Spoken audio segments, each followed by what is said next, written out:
यह एक ऐसी दुनिया है जहाँ पैसों की कोई वैल्यू नहीं, यहाँ टाइम ही सब कुछ है। यहाँ अगर आपको कोई चीज खरीदनी है तो आपको उस चीज के बदले अपनी जिंदगी का कुछ टाइम देना पड़ेगा, तब जाकर आप उस चीज को खरीद पाएंगे। लेकिन इस दुनिया में एक अच्छी जिंदगी गुजारने के लिए आपके पास टाइम का होना भी जरूरी है, क्योंकि यहाँ जब किसी इंसान की एज 25 साल तक पहुंच जाती है तो उस इंसान के हाथ पर 1 साल का टाइम स्टार्ट हो जाता है। जिस पल काउंटडाउन 0 हुआ उसी पल वह इंसान खत्म। अमीरों के पास इतना टाइम था कि वह 1000 साल की जिंदगी भी जी सकते थे। अमीरों ने खुद के लिए एक अलग दुनिया बना ली थी जहाँ वो लोग एक सुकून भरी जिंदगी गुजार रहे थे, लेकिन वहीं दूसरी तरफ गेटो सिटी में रहने वाले गरीब लोग दिन रात मेहनत करके खुद के लिए टाइम कमाते थे, नहीं तो उनकी जिंदगी खत्म हो जाएगी। इन्हीं गरीबों की बस्ती में विल नाम का एक लड़का रहता था जिसकी घड़ी में सिर्फ 23 घंटे ही बचे थे। विल अपनी मॉम के साथ रहता था। अब क्योंकि 25 साल के बाद उम्र रुक जाती है, इसीलिए उसकी माँ 50 साल की होकर भी बहुत जवान दिख रही थी। आज विल की माँ का 50वां जन्मदिन था। विल अपनी मॉम का बर्थडे सेलिब्रेट करने के लिए पिछली रात ओवर टाइम करके एक शैंपेन की बोतल लाया था। यह देखकर विल की मॉम बहुत खुश हो जाती है और वो विल से कहती है कि मैं अपने पोतों को देखना चाहती हूँ, तुम किसी लड़की को डेट क्यों नहीं करते? जिस पर विल जवाब देता है कि इन सब चीजों के लिए टाइम किसके पास है। विल की मॉम ने उससे कहा कि इलेक्ट्रिसिटी बिल और बैंक से लिया हुआ लोन कल की डेट तक मुझे क्लियर करना होगा, नहीं तो हमें फाइन पड़ सकता है। इसीलिए अब मैं जा रही हूँ और कल रात तक सभी बिल्स और बैंक के लोन्स जमा करवा कर वापस आऊंगी। उसने कहा कि मेरे पास सिर्फ 3 दिन का टाइम है। इलेक्ट्रिसिटी बिल और बैंक का लोन चुकाने में मेरे पास लगभग सारा टाइम खर्च हो जाएगा, इसीलिए कल शाम को तुम जरूर बस स्टॉप पर मेरा इंतजार करना, ताकि मेरा सारा टाइम खत्म होने से पहले मैं तुमसे कुछ टाइम ले सकूं। इस पर विल ने कहा ठीक है, मैं टाइम पर पहुंच जाऊंगा। जाने से पहले विल की माँ विल के हाथ को छूकर उसकी बॉडी में 30 मिनट ट्रांसफर करती है ताकि विल अच्छा नाश्ता खरीद कर खा सके। इसके बाद दोनों अपने अपने काम पर निकल गए। रास्ते में विल के पास एक छोटी बच्ची आती है। वो विल को एक कैप्सूल देकर विल से उसका थोड़ा सा टाइम मांगती है। विल मुस्कुराते हुए उस छोटी बच्ची को कैप्सूल में अपनी जिंदगी का 5 मिनट का टाइम दे देता है और वह चली जाती है। यहाँ हमें पता चलता है कि यह लोग अपने टाइम को एक कैप्सूल में स्टोर भी कर सकते हैं, जिससे यह लोग कभी भी यूज और ट्रांसफर कर सकते हैं। इसके बाद विल काम के लिए फैक्ट्री पहुंच जाता है। काम शुरू करने से पहले वह कॉफी लेने जाता है, लेकिन वहां वह देखता है कि हर एक चीज का दाम डबल हो गया है। जहां पहले कॉफी 2 मिनट की मिलती थी, अब उसका प्राइस डबल होकर 4 मिनट हो चुका है। यहाँ पर कभी भी किसी चीज का भी दाम बढ़ा दिया जाता है बिना किसी अनाउंसमेंट के। ये बात विल को बहुत बुरी लगती है। मजबूरी में विल ने भी कॉफी के लिए अपनी जिंदगी के 4 मिनट पे किए और काम पर लग गया। दिन भर के काम के बाद रात के वक्त विल अपने दोस्त के साथ एक बार में जाता है। विल का दोस्त 1 नंबर का शराबी था। वह हर वक्त शराब के नशे में टली रहता। विल का दोस्त विल को इशारे में बताता है कि वह आदमी सबको फ्री में दारू पिला रहा है और उसके पास बहुत ज्यादा टाइम है। ये सुनकर विल ने जब उस आदमी की तरफ देखा तो उसे चारों तरफ से लड़कियों ने घेरा हुआ था। विल की जब उस आदमी की घड़ी पर नजर गई तो उस आदमी के पास 116 साल का टाइम था। यह देखकर विल समझ जाता है कि यह आदमी ग्रीनिच सिटी से है, क्योंकि गेटो सिटी में लोगों के पास ज्यादा से ज्यादा 2 दिन का टाइम होता है। विल उस आदमी के पास आया और उसे वार्न करने लगा कि यहाँ पर तुम्हें नहीं होना चाहिए था। यहाँ चोरों का खतरा है, ये लोग तुम्हें मारकर तुम्हारा टाइम चुरा लेंगे, इसलिए जल्दी से यहाँ से निकल जाओ। लेकिन वो आदमी विल की बातों को सीरियस नहीं लेता और उसे इग्नोर करके ड्रिंक करने लग जाता है। तभी उस बार में फोर्टिस नाम का एक गैंगस्टर अपने ग्रुप के साथ आया, जिसे देखकर सारे लोग बाहर निकल भागे। दरअसल यह शहर के सबसे बड़े गुंडे हैं जो लोगों से जबरदस्ती टाइम चुराते हैं। विल का दोस्त विल को पकड़कर ले जाने लगा, लेकिन विल ने जाने से इनकार कर दिया और वहां एक कोने में छिपकर सब कुछ देखने लगा। फोर्टिस उस अमीर आदमी से उसका सारा टाइम लूटने आया था। फोर्टिस उस अमीर आदमी को चैलेंज करता है कि चलो पंजा लड़ाते हैं और जो हारेगा वह अपना सारा टाइम जीतने वाले को दे देगा। ये टाइम फाइट आर्म रेसलिंग की तरह थी, जिसमें 2 लोगों को एक दूसरे की कलाई पकड़नी होती थी। जिस भी इंसान की कलाई नीचे होती थी उसका टाइम घटने लगता था और वो टाइम उस आदमी के हाथ में ट्रांसफर होने लगता था जिसकी कलाई ऊपर होती थी। इस तरह जीतने वाला इंसान सारा टाइम उस दूसरे आदमी से अपनी बॉडी में स्टोर करके उसे मार देता।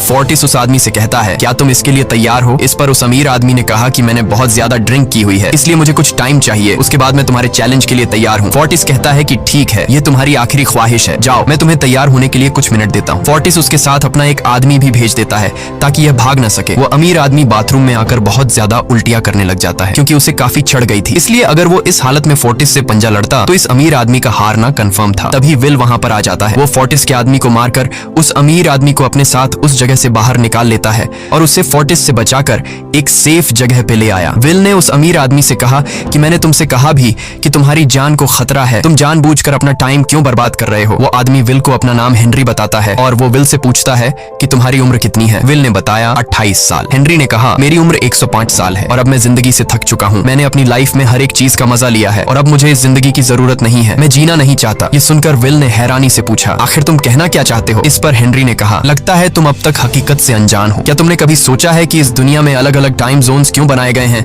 आखिर क्यों तुम्हारे टाइम जोन गेटों में किसी भी वक्त चीजों के दाम और टैक्स बढ़ा दिए जाते हैं? दरअसल महंगाई जानबूझकर बढ़ा दी जाती है ताकि गरीब लोग मरते रहें और उनकी मौत का फायदा ग्रीनविच टाइम जोन के अमीर लोगों को होता रहे। असल में ये सारा सिस्टम उन्हीं का बनाया हुआ है। जरा सोचो, वहाँ ग्रीनविच टाइम जोन में लोगों के पास जीने के लिए हजारों साल हैं, लेकिन यहाँ गेटों में तुम लोग हर रोज जीने के लिए मेहनत मजदूरी करते हो। ऐसा इसलिए है क्योंकि उन्होंने तुम्हें यह करने के लिए मजबूर किया है। वो लोग तुम लोगों को ज्यादा टाइम देना ही नहीं चाहते ताकि तुम लोग मजबूरी में उनके लिए काम करते रहो। वो लोग महंगाई बढ़ाकर तुम्हें ज्यादा से ज्यादा टाइम खर्च करने पर मजबूर करते हैं ताकि तुम्हारे टाइम से वो हमेशा की जिंदगी जी सकें। उन्होंने अपनी जिंदगी का हर एक दिन गरीबों की मौत से इकट्ठा किया है और मैं ऐसी जिंदगी बिल्कुल भी नहीं जीना चाहता जो किसी गरीब मजबूर इंसान की मौत से मिली हो। यह सब सुनकर विल समझ गया कि हेनरी बहुत ही नेक दिल इंसान है। हेनरी ने विल से आगे पूछा, अगर तुम्हारे पास मेरे जितना टाइम होता तो तुम क्या करते? विल ने मुस्कुराकर कहा कि सबसे पहले मैं बार बार टाइम को देखना छोड़ देता, क्योंकि उस वक्त भी विल के पास सिर्फ 18 घंटे होते हैं। वो सोने से पहले, सोने के बाद, खाना खाते टाइम हर वक्त अपनी घड़ी देखता रहता है, क्योंकि मुझे डर लगता है कि कहीं मेरा टाइम खत्म ना हो जाए और मैं मर न जाऊं। विल कहता है कि मेरी मॉम घर संभालने के लिए बहुत ज्यादा मेहनत करती है। अगर मेरे पास तुम्हारी तरह इतना ज्यादा टाइम होता तो मैं अपनी मॉम के लिए ग्रीनविच सिटी में एक अच्छा घर खरीदता और हम दोनों वहाँ पर खुशी से जिंदगी गुजारते। इसके बाद विल ने हेनरी से कहा, आज रात हमें यहीं रुकना होगा, सुबह तक खतरा टल जाएगा, तब तुम वापस अपने घर लौट जाना। इसके बाद ये दोनों सो जाते हैं। सुबह उठकर हेनरी देखता है कि विल अभी भी सो रहा है। वो विल के पास आता है और उसके पास जितना भी टाइम होता है वो सारा का सारा विल को ट्रांसफर कर देता है और अपने पास कुछ ही मिनट बचाकर एक ब्रिज के ऊपर जाकर बैठ जाता है। विल जब नींद से जागा तो उसने देखा कि हेनरी वहां से जा चुका है।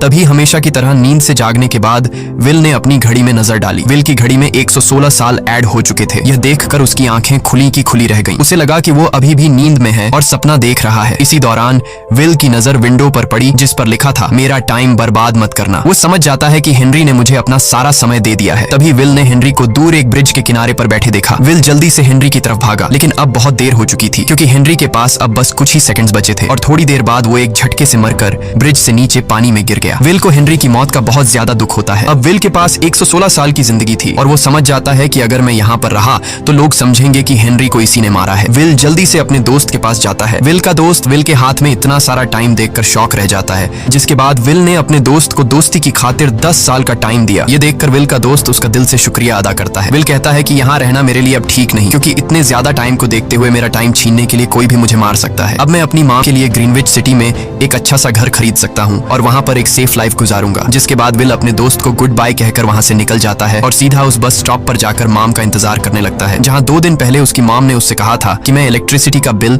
और बैंक का लोन चुकाकर इस बस स्टॉप पर पहुंचूंगी। दूसरी तरफ विल की मॉम सारे लोन और बिल्स भरने के बाद घर लौटने के लिए बस में चढ़ी, पर तभी उसे पता लगा कि एक ही दिन में बस की टिकट के दाम डबल हो गए थे। पहले जहाँ टिकट 1 घंटे में आती थी वहीं अब प्राइस 2 घंटे हो गया था। ये देखकर विल की मॉम बहुत ज्यादा परेशान हो जाती है, क्योंकि विल की मॉम के पास सिर्फ 1.5 घंटा बचा था। विल की मॉम बस ड्राइवर से रिक्वेस्ट करती है कि अगले स्टॉप पर मेरा बेटा उसे बाकी का टाइम दे देगा, लेकिन बस ड्राइवर ने साफ इनकार कर दिया और कहा कि अगर टाइम नहीं है तो फिर पैदल चली जाओ। लेकिन विल की मॉम को पता था कि अगला बस स्टॉप बहुत दूर है, अगर वह पैदल भी जाती है तो उसे पहुंचने में 2 घंटे लगेंगे। उस वक्त बस में ढेर सारे पैसेंजर्स सवार थे। विल की मॉम ने उनसे भी रिक्वेस्ट की, पर किसी ने भी उनकी मदद नहीं की। इतने में ही बस वहां से निकल गई। विल की मॉम रेचल के पास ज्यादा टाइम नहीं बचा था, इसलिए वह दौड़ती हुई पैदल घर की तरफ भागने लगी। दूसरी तरफ विल अपनी मॉम के लिए फूलों का गुलदस्ता लिए बस स्टॉप पर उनका इंतजार कर रहा था, क्योंकि आज उसे अपनी मॉम का बर्थडे सेलिब्रेट करना था। बस जब उस स्टॉप पर पहुंची तो कई सारे पैसेंजर्स उतर आए, पर उनमें से विल की मॉम नहीं थी। विल यह देखकर परेशान हो जाता है और उसे समझ आ गया कि जरूर उसकी मॉम मुसीबत में है। वह उसी वक्त अपनी मॉम की तलाश में भागा। उधर रेचल के पास अब कुछ ही मिनट बचे थे। वह रास्ते में आने वाली गाड़ियों और लोगों के घरों का दरवाजा पीट पीट कर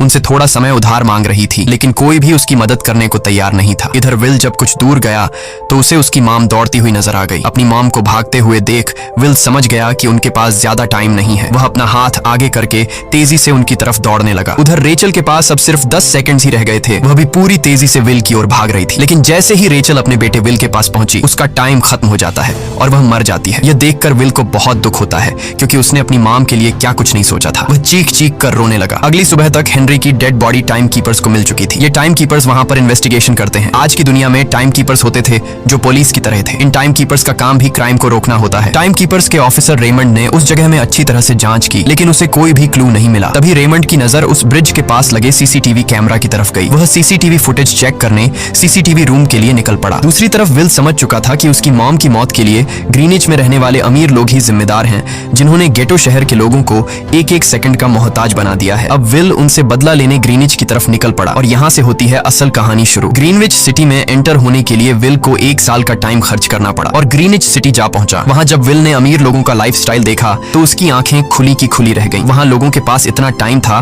कि वो लोग मरने का नाम तक भूल गए थे। यहाँ पर अमीर लोग के बॉडीगार्ड के पास भी 100 साल से भी ज्यादा का टाइम था। ये देखकर विल गुस्से से लाल हो जाता है, क्योंकि विल जिस शहर से आया था वहाँ पर लोगों के पास सिर्फ 24 घंटे की जिंदगी थी। विल वहाँ एक महंगे होटल में रुकता है। खाना खाते दौरान एक बहुत ही खूबसूरत लड़की विल को देखती है, जैसे उसे विल पसंद आ गया हो। दूसरी तरफ टाइम कीपर रेमंड हेनरी की मौत के वक्त का सीसीटीवी फुटेज चेक कर रहा था। तभी उसे फुटेज में विल दिखाई देता है। हालांकि कैमरा ने हेनरी को ब्रिज से गिरते हुए रिकॉर्ड नहीं किया था, लेकिन उस फुटेज में विल ब्रिज के पास खड़ा नजर आ रहा था, जिससे रेमंड को विल पर शक होने लगा। इसलिए रेमंड ने अपनी टीम को विल के बारे में जानकारी इकट्ठा करने को कहा। रिसर्च के दौरान टाइम कीपर्स को यह बात पता चल जाती है कि विल नाम का एक आदमी बहुत सारा टाइम खर्च करके ग्रीनविच सिटी में एंटर हो गया है, जिससे रेमंड को यह बात कंफर्म हो जाती है कि विल ने ही हेनरी को मारा है। रेमंड उसी वक्त अपनी टीम के साथ ग्रीनविच शहर की ओर रवाना हो गया। दूसरी ओर ग्रीनविच शहर में विल एक कैसीनो में आया, जहाँ कुछ अमीर लोग पोकर खेल रहे थे। विल भी उनके साथ बैठ जाता है। एक नए आदमी को देखकर ये लोग उस पर हंसने लगते हैं, लेकिन विल गैम्बलिंग में माहिर था।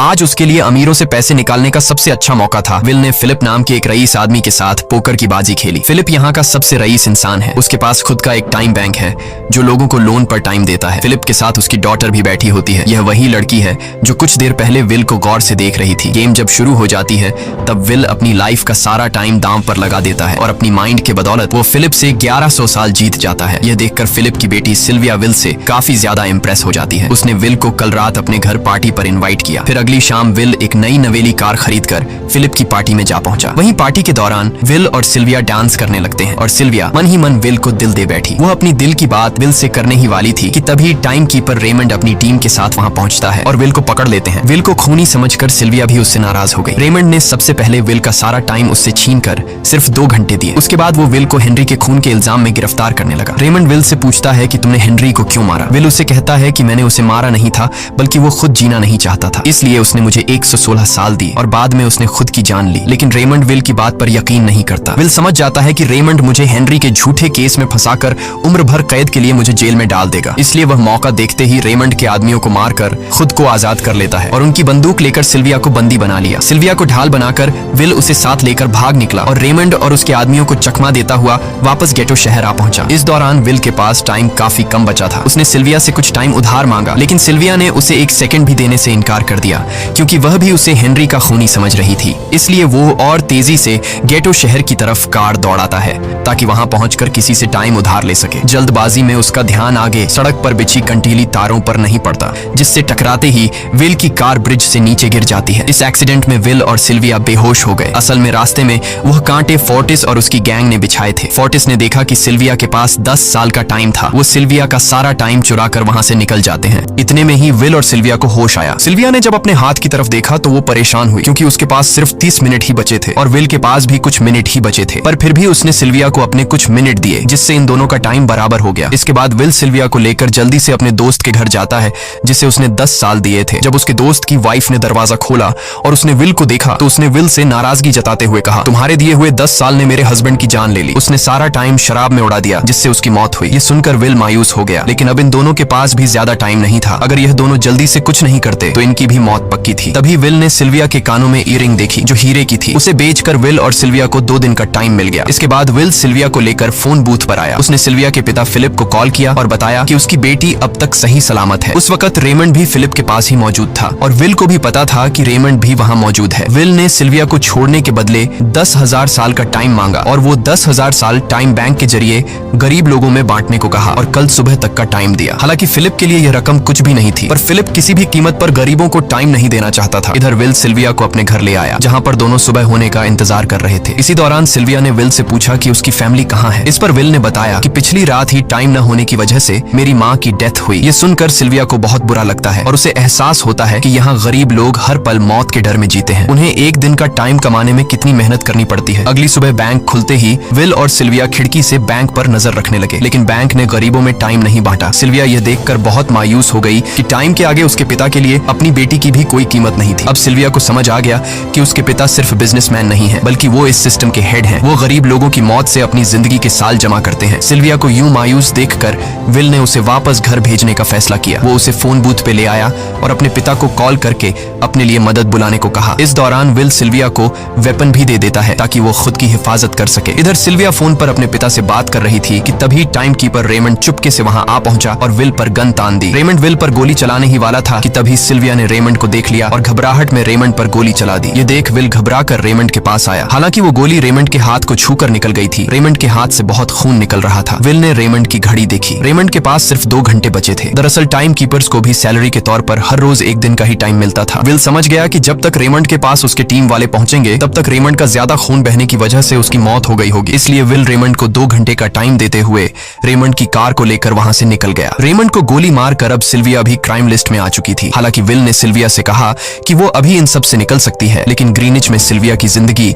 पिंजरे में कैद पंछी की तरह थी। उसके पिता फिलिप ने उस पर बहुत सारी पाबंदियां लगा दी थीं, पर यहाँ आकर उसे आजादी का एहसास हो रहा था, क्योंकि यहाँ वो अपनी मर्जी की मालिक थी और सिल्विया समझ जाती है कि यहाँ पर लोगों के साथ गलत हो रहा है। अब वह भी गरीबों को उनका हक दिलाने में विल के साथ थी। विल और सिल्विया ने मिलकर अमीरों को लूटना शुरू कर दिया। सिल्विया, जो कि ग्रीनिच सिटी के चप्पे चप्पे से वाकिफ थी, इसलिए इन दोनों ने प्लान बनाया कि वो ग्रीनिच सिटी में बैंक से टाइम कैप्सूल चुराएंगे और उनको गरीबों में बांट देंगे। सिल्विया ने सबसे पहले अपने पिता फिलिप के कई सारे बैंक्स में डाका डाला, क्योंकि फिलिप ने गरीबों की मौत से वह सारा टाइम इकट्ठा किया था। इन दोनों ने तिजोरी से सभी टाइम कैप्सूल एक बैग में पैक करके वहां से निकल गए और उन्हें गरीबों में बांटने लगे। इतनी बड़ी चोरी करने के बाद अब सरकार भी इन दोनों से तंग आ चुका था, इसीलिए सरकार ने इन दोनों के सर पर 10 साल का टाइम इनाम रख दिया। ये खबर सुनते ही गैंगस्टर फोर्टिस अब इन दोनों को कुत्ते की तरह ढूंढने लगा। लेकिन विल और सिल्विया हर रोज अपना ठिकाना बदलते रहते थे, जिससे वो किसी के हाथ नहीं आते थे। यह दोनों एक होटल में छुपे हुए थे। इनके पास टाइम की कमी तो थी नहीं, इसलिए उन्होंने पूरे होटल को ही बुक कर लिया था। फोर्टिस इन दोनों की तलाश में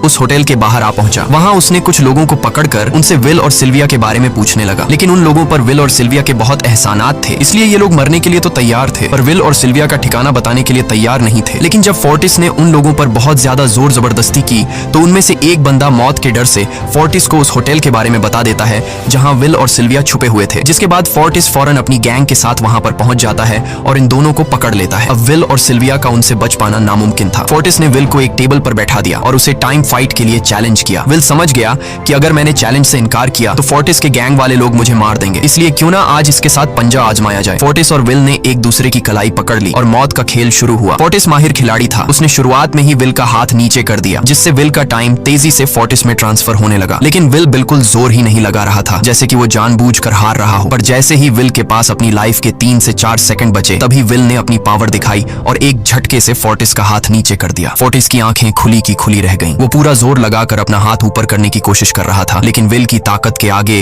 वो ढीला पड़ चुका था। ये देख फोर्टिस के आदमियों का ध्यान फोर्टिस की घड़ी पर अटक गया। अब उनका बॉस मरने वाला था। इतने में ही मौका पाकर विल ने अपने जूते से गन निकाली और पलक झपकते ही फोर्टिस के सारे आदमियों को शूट कर दिया, क्योंकि अगर वो ऐसा नहीं करता तो वो लोग उसे मार देते। इसी के साथ फोर्टिस का टाइम 0 हो गया और वह भी मारा गया। विल और सिल्विया जल्दी से वहां से भाग निकले। इसी दौरान उन्होंने देखा कि अमीरों ने सारा खेल पलट दिया था। विल और सिल्विया ने गरीबों में जितना भी टाइम बांटा था उसकी वैल्यू अब कुछ भी नहीं रही थी, क्योंकि अमीरों ने महंगाई के दर को कई गुना बढ़ा दिया था। यह देख विल हारा हुआ महसूस करने लगा और उसे लगा कि मैं कभी भी इन गरीबों को उनका हक नहीं दिला सकूंगा। उसने सिल्विया से कहा कि अब सब खत्म हो चुका है। अगर वो लोगों में 1000 साल भी बांट दें तो अमीर लोग महंगाई को और ज्यादा बढ़ा देंगे, जिससे लोगों की हालत कभी नहीं सुधर पाएगी। सिल्विया ने कहा कि कोई तो रास्ता होगा। इस पर विल ने कहा कि हमें लाखों साल चुराकर इन लोगों को देने होंगे, तब जाकर हम लोग महंगाई को कंट्रोल कर सकते हैं। हालांकि यह इतना आसान नहीं था, पर सिल्विया ने इसके लिए एक प्लान सोच रखा था। अगली ही सुबह जब फिलिप अपने बॉडीगार्ड्स के साथ ऑफिस पहुंचा, तभी सिल्विया वहां आई और उसने अपने पिता से कहा कि वो सरेंडर करना चाहती है। तब सारे गार्ड्स ने सिल्विया पर गन तान दी, लेकिन तभी वहां पीछे से गार्ड के बेस में छिपा विल वहां आ पहुंचा। उसने फिलिप के सर पर गन रखी और उसके जरिए लॉकर का दरवाजा खुलवाया। विल और सिल्विया ने फिलिप के लॉकर से एक टाइम कैप्सूल चुरा लिया, जिसमें 10 लाख साल का टाइम मौजूद था। इस टाइम कैप्सूल का एक साल गरीबों की ही मौत से आया था। विल और सिल्विया वह टाइम कैप्सूल लेकर भाग जाते हैं। इधर रेमंड को जब यह बात पता चली तो वह फौरन विल और सिल्विया के पीछे लग गया। जब रेमंड ने अपने हाथ पर घड़ी को देखा तो उसके पास 1 घंटे से भी कम टाइम बचा हुआ था। वह हेडक्वार्टर कॉल करके कहता है कि मुझे मेरी सैलरी कैप्सूल में भेज दो, मेरे पास टाइम कम है। लेकिन इससे पहले कि वह अपनी बॉडी में कैप्सूल से टाइम ट्रांसफर कर पाता, उसे विल की कार दिख जाती है और वह कैप्सूल से अपनी बॉडी में बिना टाइम ट्रांसफर किए उनके पीछे लग जाता है, क्योंकि अगर वो 10 लाख साल गरीबों को मिल जाते तो गेटो टाइम जोन का हर एक इंसान अमर हो जाता और अमीरों का बनाया पूरा सिस्टम तहस नहस हो जाता। रेमंड ने विल और सिल्विया को पकड़ने के लिए अपनी पूरी जी जान छलांग लगा दी, लेकिन वो उन्हें रोक नहीं पाया। विल और सिल्विया रेमंड को चकमा देकर गेटो शहर आ गए और वह टाइम कैप्सूल एक बच्ची के हाथों में सौंप दिया। उन्हें पता था कि रेमंड सीधा हमारे पीछे गीटो शहर पहुंचेगा, इसलिए उन्होंने इस जगह को छोड़कर एक सुनसान जगह पर चले गए। उधर उन्होंने गीटो शहर के लोगों में लाखों साल बांटकर उन्हें अमर कर दिया था, लेकिन खुद इन दोनों के पास बहुत ही कम टाइम बच जाता है। बदकिस्मती से उसी पल रेमंड ने उन्हें पकड़ लिया। रेमंड ने विल को धमकी देते हुए कहा, अगर तुम्हें अपनी जान प्यारी है तो चुराया हुआ सारा टाइम वापस कर दो। तब विल ने उसे अपनी घड़ी का समय दिखाया। विल और सिल्विया के पास कुछ ही मिनट बचे थे। विल ने रेमंड से कहा, कहीं तुम भूल तो नहीं गए? याद है जब तुम मरने वाले थे तो मैंने तुम्हें कुछ टाइम उधार दिया था। टाइम तो तुम्हें मुझे वापस करना चाहिए। यह सुनकर रेमंड को याद आया कि विल और सिल्विया को पकड़ने की जल्दी में उसने अपने टाइम पर ध्यान ही नहीं दिया। जब उसने अपनी घड़ी पर नजर डाली तो उसके पास सिर्फ 5 सेकंड ही बचे थे, जो देखते ही देखते 0 हो गए और रेमंड मारा गया। विल और सिल्विया रेमंड से तो बच गए थे, पर इन दोनों के पास भी अब सिर्फ एक मिनट ही बचा था। ऊपर से उस सुनसान इलाके में उनकी मदद करने वाला भी अब कोई नहीं था। उन्हें अपनी मौत साफ नजर आ रही थी। इन दोनों ने मायूस होकर एक दूसरे को गले लगाया और तभी विल को रेमंड की कार नजर आई। विल फौरन कार की तरफ भागा और वहां पहुंचकर उसने रेमंड की सैलरी का टाइम अपनी घड़ी में ट्रांसफर कर दिया। इसके बाद वह सिल्विया को भी टाइम देने उसकी ओर भागने लगा। सिल्विया भी तेजी से विल की ओर दौड़ रही थी। सिल्विया के पास कुछ ही सेकंड्स बचे हुए थे। यह बिल्कुल उसी तरह का पल था जिस तरह से विल ने अपनी मॉम को खोया था। विल ने अपनी मॉम को तो खो दिया था, पर सिल्विया को नहीं खोना चाहता था। विल सिल्विया के बिल्कुल करीब ही था, पर तभी सिल्विया विल की बाहों में गिर पड़ी। लकीली विल ने सही वक्त पर सिल्विया का हाथ थाम लिया था, जिससे उसकी जान बच गई। विल और सिल्विया की बदौलत अब डेटन शहर के सारे लोग अमर हो चुके थे। अब उन्हें एक घंटे कमाने के लिए फैक्ट्रीज में काम करने की जरूरत नहीं थी। वह सभी अपने सपनों को पूरा करने ग्रीनिच शहर की ओर निकल पड़े, जिससे अमीरों का बनाया सारा सिस्टम फेल हो गया। वहीं इसी के साथ यह कहानी खत्म हो जाती है। अगर आपको वीडियो अच्छी लगी हो तो हमारे चैनल को सब्सक्राइब और वीडियो को लाइक जरूर कीजिएगा।